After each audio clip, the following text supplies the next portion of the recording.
Save करेंगे।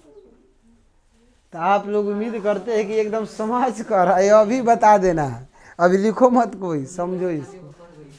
देखिए ओम का जो नियम है, ओम वैज्ञानिक ने दिए थे 1826 में, जर्मन वैज्ञानिक थे।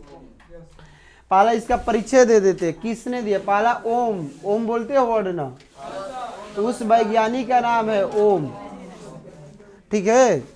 ओम ने कब? 1826 में। कब? इस नियम का, वो कहाँ के रहने वाले थे? जर्मनी के थे, यानी जर्मन वैज्ञानिक थे। उन्होंने नियम दिए थे और उस नियम को ही हम लोग ओम का नियम, उन्हीं के नाम पर इसको बोला जाता है। तो आप समझ गए कि 1826 में ओम वैज्ञानिक ने धारा और विभवांतर के बीच संबंध स्थापित किए थे। उस संबंध को ओम का नियम कहते हैं, जो इस प्रकार है। क्या है ओम का नियम? उन्होंने बात बताए थे कि कोई भी चालक तार हो, क्या हो? चालक तार, चालक होना चाहिए, कुचालक मतलब जेबे नहीं करेगा, करेंगे। तो आप ये परिचय समझ गए ना, किसके बीच?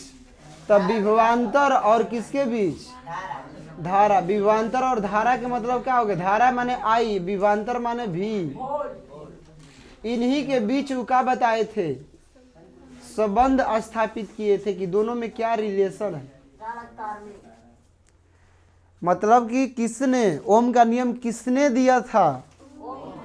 ओम वैज्ञानिक ने दिए थे। और कब दिए थे? कहाँ के निवासी थे? किसके बीच संबंध बताए थे? विभवांतर और धारा के बीच क्या बताए थे? और उस संबंध को ही किस नाम से जाना जाता है? और संबंध को व्यापक रूप में उन्होंने बताए थे। क्या बताए थे? कि चालक तार के ताप को नियत कर दिया जाए, टेम्परेचर एकदम फिक्स होना चाहिए। मतलब कि ताप घटना बढ़ना, क्योंकि देखिए जब तार की ताप बढ़ती है ना, तो उसमें करंट कम जाने लगता है, प्रतिरोध उसका बढ़ जाता है, या तो इसलिए जो है ताप को फिक्स कर देना, उसके टेम्परेचर को घटाना बढ़ाना। तो इसके नियम में पहला बात याद रखना कि चालक तार की ताप क्या कर दी जाए? नियत कर दी जाए, निश्चित कर दिया जाए, फिक्स कर दिया जाए। तो इनके सिरों पर उत्पन्न विभवांतर, क्योंकि इनके सिरों पर विभवांतर वोल्टेज आएगा ना, वह इसमें प्रवाहित धारा के समानुपाती होता है। क्लियर? समझ गए आप? यही ओम का नियम है। क्या? चालक तार की ताप नियत कर दिया जाए, तो चालक तार में प्रवाहित धारा उनके सिरों पर उत्पन्न विभवांतर के क्या होता है? समानुपाती होता है। एक मतलब धारा बढ़ेगा तो विभवांतर वोल्टेज बढ़ेगा, करंट घटेगा तो वोल्टेज भी क्या होगा? घटेगा। ऐसा होता है कि नहीं होता है? कभी करंट ज़्यादा आ जाता है तो वोल्टेज बहुत बढ़ जाता है, बल्ब का इंटेंसिटी ज़्यादा हो जाता है, बल्ब उड़ कर आ जाएगा सिर पर, उड़ जाता भी है। देखिए वो प्रमाण है इनका। तो आप समझ गए? तो आपको एक बात ही याद करना है, चालक तार का क्या नियत कर दी जाए? ताप नियत कर दिया जाए, तो उसमें प्रवाहित धारा किसके समानुपाती होता है? सिरों पर उत्पन्न विभवांतर के क्या होता है? समानुपाती होता है। और इस नियम, इस कथन को ओम का नियम कहते हैं। बताइए, क्लियर? समझ लिए? कौन बताएंगे? ओम का नियम क्या है, किसने बताएंगे? कौन बताएंगे? बहुत जरूरी है इसको समझना, जानना। बताओगे? बोलो, खड़ा हो जाओ।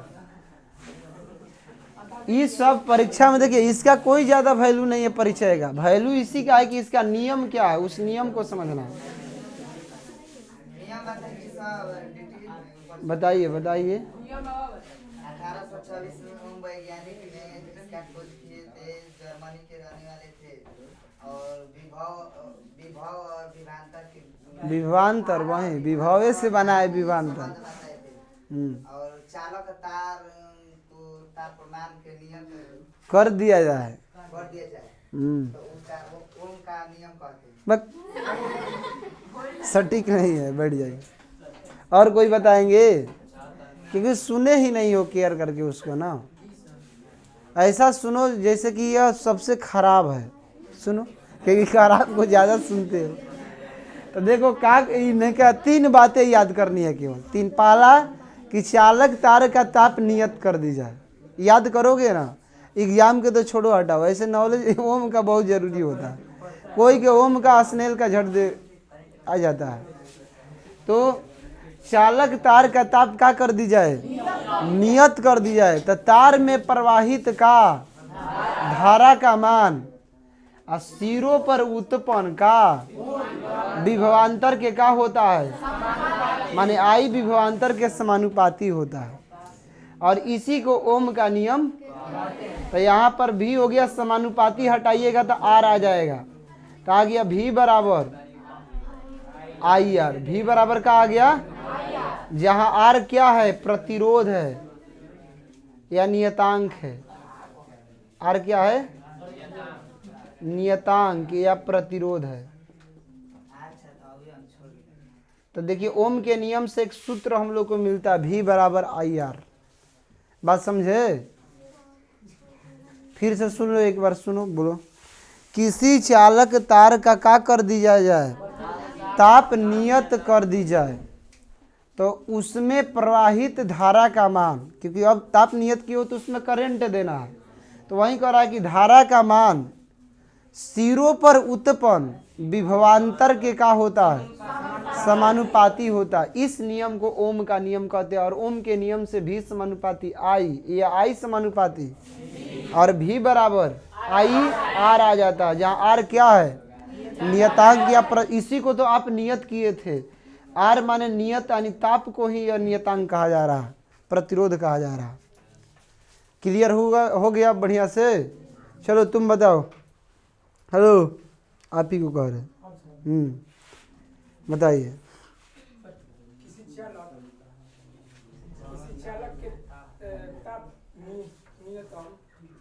नियत कर दी जाए ना, कहाँ दिमाग है ये?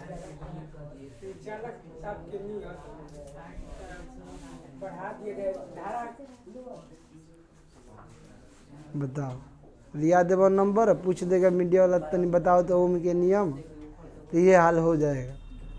3 बातें ही बताना है। चलो उज्जवल तुम बताइए। देखिए ये बढ़ा दिलन, एक बार बढ़ा दिलन, उसको फिक्स करना है, निश्चित करना है। तार का ताप क्या करना है, निश्चित कर दिया जाए, तो उसमें प्रवाहित धारा का मान किसके समानुपाती होता है, सिरों पर उत्पन्न विभवांतर के का होता है, समानुपाती होता है। उसे ही ओम का नियम।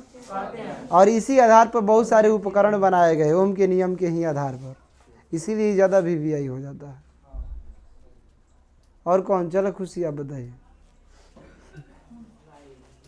बताइए। हम तो जाने कि एक बार में याद कर ले।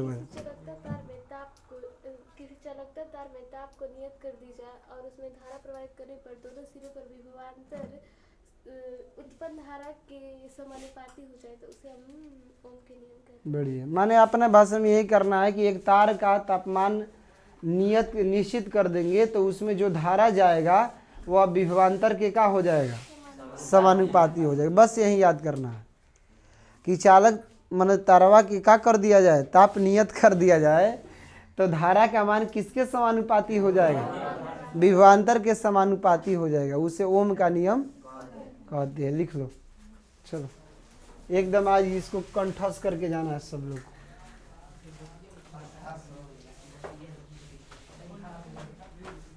लिखिए,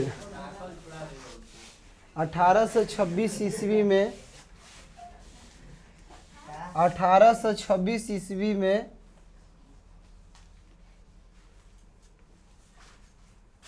कब का बात है,